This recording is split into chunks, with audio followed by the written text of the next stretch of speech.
तो स्टूडेंट्स आज हमारी इस चैप्टर की थर्ड क्लास है। तो थर्ड क्लास में हम इस चैप्टर में क्या सीखने वाले हैं?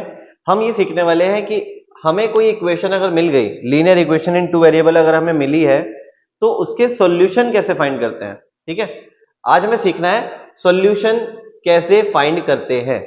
एक लीनियर इक्वेशन इन टू वेरिएबल के इनफाइनाइट नंबर ऑफ सॉल्यूशन होते हैं, मैंने बताया था पिछली क्लास में। तो इसके इनफाइनाइट सॉल्यूशन है, इसका मतलब हर बच्चा अगर चाहे तो अलग अलग आंसर दे सकता है। ऐसा नहीं है कि जो बुक में 4 आंसर तुम्हें मिलेंगे वही आंसर हमारे भी होंगे, नहीं, कोई कुछ भी सोच के आंसर दे सकता है। आंसर बहुत सारे पॉसिबल हैं, infinite number of solutions are there. तो हमें बताने कितने हैं? Find 4 solutions of the linear equation. ठीक है, तो देखो लीनियर इक्वेशन के जब सॉल्यूशन बताने होते हैं तो क्या करना चाहिए? सबसे पहले इक्वेशन को देखो क्या है। इक्वेशन है हमारी x plus 3y equal to 10। ठीक है, एक काम करा करो, एक वेरिएबल को राइट में ले जाया करो, एक वेरिएबल लेफ्ट में रखा करो, जैसे कि मैं कर रहा हूं। देखते रहना मैं कैसे कर रहा हूं। ठीक है, मैंने 3y को उधर ले गया, माइनस 3y हो गया। अब तुम्हें क्या करना है? सॉल्यूशन जैसे कि बहुत सारे हैं, कोई कुछ भी सोच सकता है। तो मैं क्या करने वाला हूं, मैं सोच रहा हूं कि मैं y की वैल्यू को कुछ पुट करूं यहां पर, और इसको सॉल्व करके जो भी आएगा वो x की वैल्यू दे देगा हमें। जैसे मैं अगर y की वैल्यू को पुट करूं, पुट y इक्वल टू 0, मैं यहां पर 0 रख देता हूं। ठीक है, तो बताओ x कितना आएगा? 10 माइनस 3 इंटू 0 कर दो, तो x की वैल्यू कितनी आ गई? 10 माइनस 3 इंटू 0 0, यानी कि x आ गया हमारा 10। तो हमने y को अपनी मर्जी से 0 रखा और उसके अकॉर्डिंगली x की वैल्यू आ गई है। तो हमें लास्ट में कैसे लिखना होगा? हमें लिखना होगा 10,0 is the solution of this equation. जो इक्वेशन गिवन थी उसका एक सॉल्यूशन हमें मिल गया। ठीक है, ऐसे ही 3 सॉल्यूशन और बताता हूं। देखो इस बार मैं क्या करता हूं, मैं y को अपनी मर्जी से इस बार 1 रख लेता हूं। तुम्हें मैंने कहा तो है कि हम कुछ भी रख सकते हैं। चलो अब x is equal to 10 minus 3 into 1। ये मैं वैल्यू कहां रख रहा हूं? मैं यहां रख रहा हूं, इसके अंदर रख रहा हूं। हमेशा जो भी मैं y मान रहा हूं तो मैं इसके अंदर रख रहा हूं। ठीक है, y माना 1, यहां रखा, तो x कितना आएगा? 10 माइनस 3 इंटू 1 3, कितना आ गया? 7। तो एक सोल्यूशन हमारा क्या मिल गया? 7,1। एक बात का ध्यान रखना है कि पहले x लिखते हैं फिर y लिखते हैं। यहां पर भी मैंने यही करा था, 10 पहले लिखा था, 0 बाद में लिखा था। x पहले आएगा, y बाद में। चैप्टर 3 जो कोऑर्डिनेट ज्योमेट्री था वहां पर आपने पढ़ी होगी ये बात कि x, y इस तरह लिखा जाता है। तो ये भी क्या हो गया? एक सॉल्यूशन हो गया इस लीनियर गिवन इक्वेशन का, जो गिवन इक्वेशन हमें दी थी। ऐसे ही आप खुद से भी सोच सकते हो कि y को मैं 2 रखूं। अगर कोई बच्चा कह रहा है सर मैंने 10 रख लिया, हाँ जो मर्जी रखो, y को तुम्हें रखना है अपनी मर्जी से। ठीक है, तो हम रखते हैं y को इस बार 2 रख लेते हैं। चलो ठीक है, तो ये आएगा x is equal to 10 minus 3 into 2। कितना आ जाएगा x? 10 माइनस 3 2 6 हो जाएगा। कितना आ गया? 4 आ गया। तो हमने रखा 2 और मिल गया 4, तो सोल्यूशन क्या होगा? 4,2। बस इस बात का ध्यान रखना है, इसको उल्टा नहीं लिखना। कुछ बच्चे 2 पहले लिख देते हैं, तो 4,2 इज दी थर्ड सोल्यूशन। ये हमारा एक और सोल्यूशन आ गया है। एक और बताना है, 4 सोल्यूशन बोले थे ना, 3 मैंने बता दिए हैं, एक सोल्यूशन और बताना है। तो एक सोल्यूशन और बताने के लिए क्या करेंगे? पुट y इक्वल टू इस बार 3 मान लेते हैं। तो चलो पुट करते हैं y को 3। x is equal to 10 minus 3 into 3। x is equal to 10 minus 3 3 या 9। कितना आ गया? यहां से 1। तो यहां से भी एक और सोल्यूशन मिला मुझे, 1,3। 1,3 is the fourth solution of the given equation. Clear हो गया? यहां तक हमने एक क्वेश्चन कवर कर लिया कि जैसे हमें कोई लीनियर इक्वेशन दी होती है तो उसके हम सॉल्यूशंस कैसे निकालते हैं। क्या हमें हमेशा 4 सॉल्यूशन पूछेंगे? नहीं, वो 2 भी पूछ सकता है, वो 3 भी पूछ सकता है, वो 5 भी पूछ सकता है। तो वो जितने मर्जी सॉल्यूशन पूछे, हमें करना क्या है? अपने अकॉर्डिंग एक वेरिएबल को मानना है, उसके अकॉर्डिंग जब तुम सॉल्व करोगे तो वहां से दूसरे वेरिएबल की वैल्यू आ जाएगी। मैंने यहाँ पर y को मान लिया, y को मान के जब मैंने सॉल्व करा तो x मिल गया, तो एक सॉल्यूशन मुझे यहां से मिला। फिर y को मैंने 1 माना, सॉल्व करा तो यहां से x मिल गया, तो x, y दूसरा सॉल्यूशन आ गया। इस तरह मैंने फिर y को 2 माना, सॉल्व करा तो x की थर्ड वैल्यू आ गई, मतलब तीसरा सॉल्यूशन मुझे यहां से मिल गया 4,2। ऐसे हम y को मानते रहेंगे और x उसके अकॉर्डिंग आता रहेगा। तो ऐसे हम जितने मर्जी सॉल्यूशन चाहे उतने सॉल्यूशन निकाल सकते हैं। यहां तक का क्लियर हो गया? तो एक क्वेश्चन इसके जैसा और देखते हैं। देखो यहां पर दिया हुआ है find 5 solution of the linear equation 2x plus 3y equal to 12। इस बार जो इक्वेशन है पिछले वाले क्वेश्चन से कंपैरेटिव थोड़ा अच्छी इक्वेशन है। इसमें x के साथ भी कोई कोफिशिएंट है, पिछले क्वेश्चन में नहीं था, तो यहां पर थोड़ा बेटर होगा और अच्छा समझ में आएगा। तो मैंने क्या बताया था, सबसे पहले हम क्या लिखेंगे, इक्वेशन को लिखेंगे 2x plus 3y equal to क्या है 12। तो क्या करते हैं, 2x को यहीं रखते हैं, 3y को उधर ले जाते हैं, 12 माइनस 3y। अब चाहो तो 2 को भी डिवाइड में ले जाना ऐसे, और अगर ऐसे ही करना चाहते हो जैसे अब लिखा हुआ है तो ऐसे भी सोच सकते हैं। हमें सोचना है, सोच के बताना है y की वैल्यू क्या रखें और उसके अकॉर्डिंग x क्या आएगा। चलो फिर से शुरू करते हैं, एक बार हम फिर से शुरू करते हैं। पुट y इक्वल टू, मैं यहाँ पर 0 रख रहा हूँ, ठीक है। इसमें बहुत अच्छी चीज समझाऊंगा अभी मैं तुम्हें, बहुत ही इंपॉर्टेंट चीज। y इज इक्वल टू मैं 0 रख रहा हूँ, ठीक है, रखते हैं रखो y इक्वल टू 0। तो 2x is equal to 12 minus 3 into 0। कितना आएगा, 12 माइनस 3 इंटू 0, 0 हो जाएगा, मतलब बचेगा 12। यहां से 2x का 2 हटाएंगे और डिवाइड में लेके जाएंगे तो कितना आएगी x की वैल्यू 6। तो मैंने रखा y को 0, मिला x 6। तो सॉल्यूशन कैसे लिखते हैं, 6, 0 इज दी सॉल्यूशन। एक सॉल्यूशन मुझे मिल गया, बताने 5 है इस बार। चलो कोई और वैल्यू सोचते हैं। अब जरा ध्यान से देखना, अब मैं y की वैल्यू को कुछ ऐसा सोचूंगा कि मेरा जो वैल्यू आएगी दूसरे वेरिएबल की, यानी कि यहाँ पर x की वैल्यू जो आएगी, y तो हम रख लेंगे जो मर्जी, उसके अकॉर्डिंग जो x की वैल्यू आएगी, कोशिश हमेशा ये करनी है कि x की वैल्यू पॉइंट में नहीं आनी चाहिए। क्योंकि अगर x की वैल्यू पॉइंट में आएगी तो ग्राफ जब बनाने के लिए आएंगे किसी क्वेश्चन में, तो ग्राफ तुम इजीली बना नहीं पाओगे। पॉइंट वाली वैल्यू को प्लॉट करना कंपैरेटिवली मुश्किल होता है। इसलिए कोशिश ये करनी है कि y ऐसा रखना कि सॉल्व करके जो x आएगा वो पॉइंट में ना आए। जैसे मैं तुम्हें एक एग्जांपल देता हूं, जो बच्चे यहां पर करेंगे वो करेंगे put y equal to 1। Put y equal to 1 रखने से पहले एक बार सोच जरूर लेना, हर वैल्यू को रखने से पहले सोच लिया करो। मान लो मैंने y को 1 रखा, 12 माइनस 3 इंटू 1, 3 बन जाए कितना होता है 3, 12 माइनस 3 कितना आएगा 9 आएगा। मैं करके दिखाता हूं, देखो तुम्हें, 12 माइनस 3 इंटू 1 कितना आएगा, 12 माइनस 3 मतलब 9 आ गया। तो x की वैल्यू करोगे तो कितनी आएगी 4.5। वैसे एग्जाम में सॉल्यूशन निकालने को आए और तुम्हें कुछ ना समझ में आ रहा हो, तुम्हारे आंसर पॉइंट में आ रहे हो, कोई बात नहीं, पॉइंट में कर देना, लेकिन कोशिश हमेशा ये करनी है कि पॉइंट में ना आए। आदत डालोगे अभी से ही तो आदत बन जाएगी।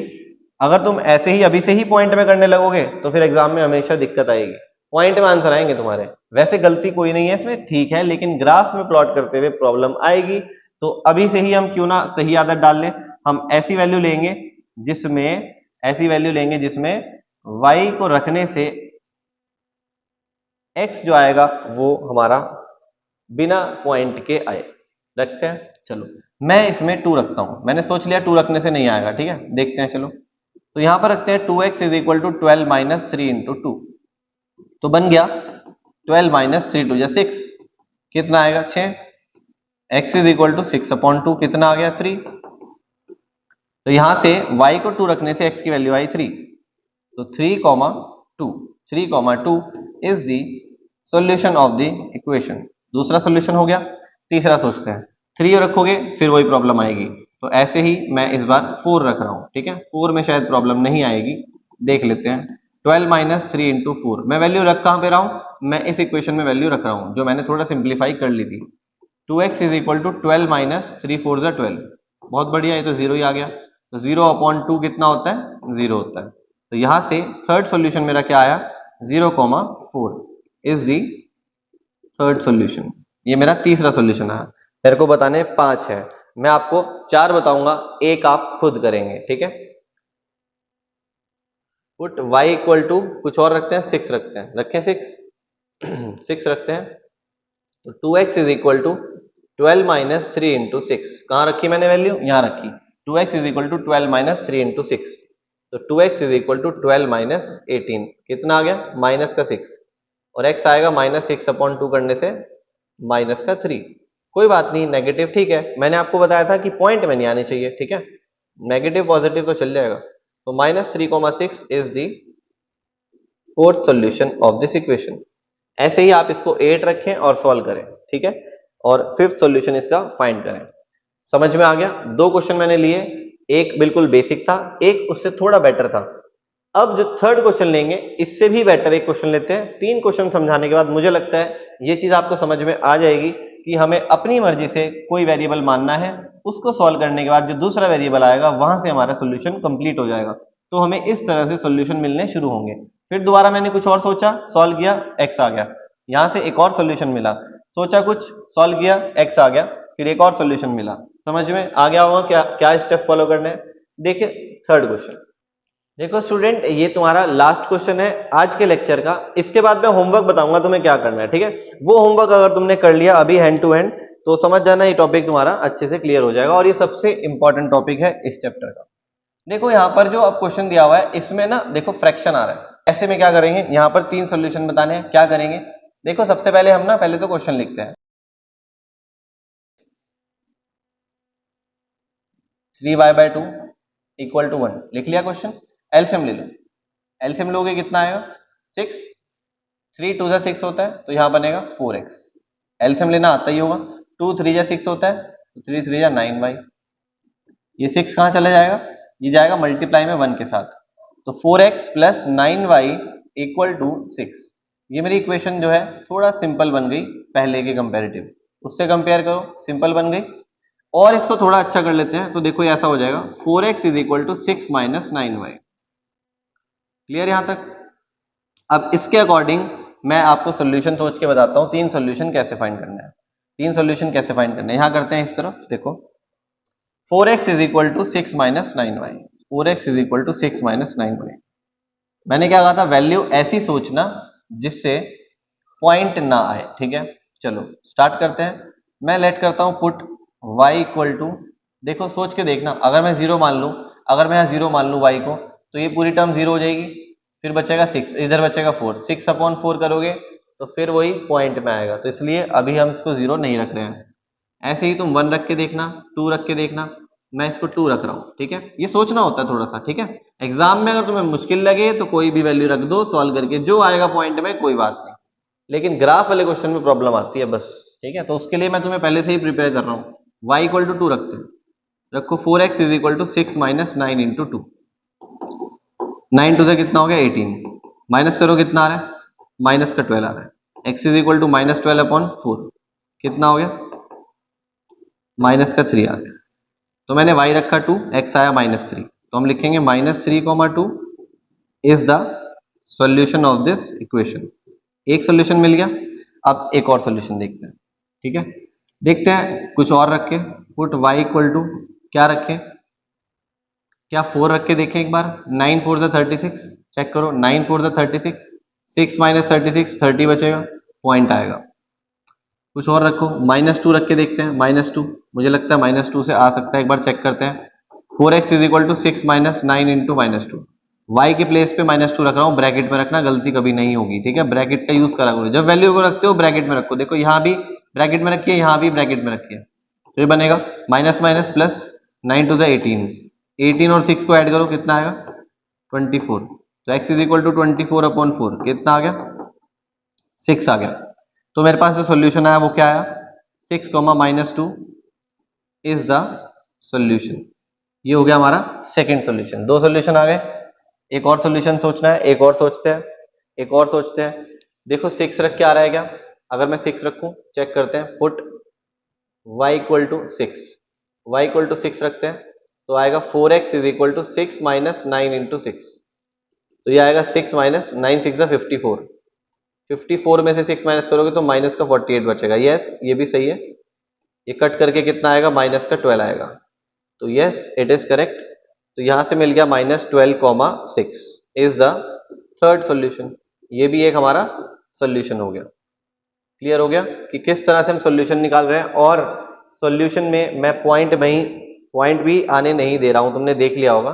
तो ये हमारे यहाँ तक सॉल्यूशन वाला टॉपिक कंप्लीट हुआ कि कैसे किसी इक्वेशन के हम सॉल्यूशंस फाइंड कर सकते हैं। वहां पर एग्जाम में 3 सॉल्यूशन भी पूछ सकते हैं, 2 सॉल्यूशन भी पूछ सकते हैं, 4 भी पूछ सकते हैं, उसके अकॉर्डिंग जितने पूछेंगे हम उतने ही सॉल्यूशन फाइंड कर सकते हैं। क्यों, क्योंकि there are infinite number of solutions of linear equation in 2 variable. Clear हो गया यहां तक। तो अब होमवर्क में तुम्हें क्या करना है, एक्सरसाइज 4A है हमारी RS अग्रवाल में, उसका क्वेश्चन नंबर 4 तुम्हें आज करना है। इसके कुछ पार्ट्स हैं, ये कर लोगे तो आज वाला टॉपिक तुम्हारा कंप्लीट हो जाएगा। नेक्स्ट टॉपिक में मैं तुम्हें नेक्स्ट लेक्चर में क्या कराने वाला हूं, ग्राफ कैसे बनाते हैं किसी भी लीनियर इक्वेशन इन 2 वेरिएबल का। Thank you students for watching.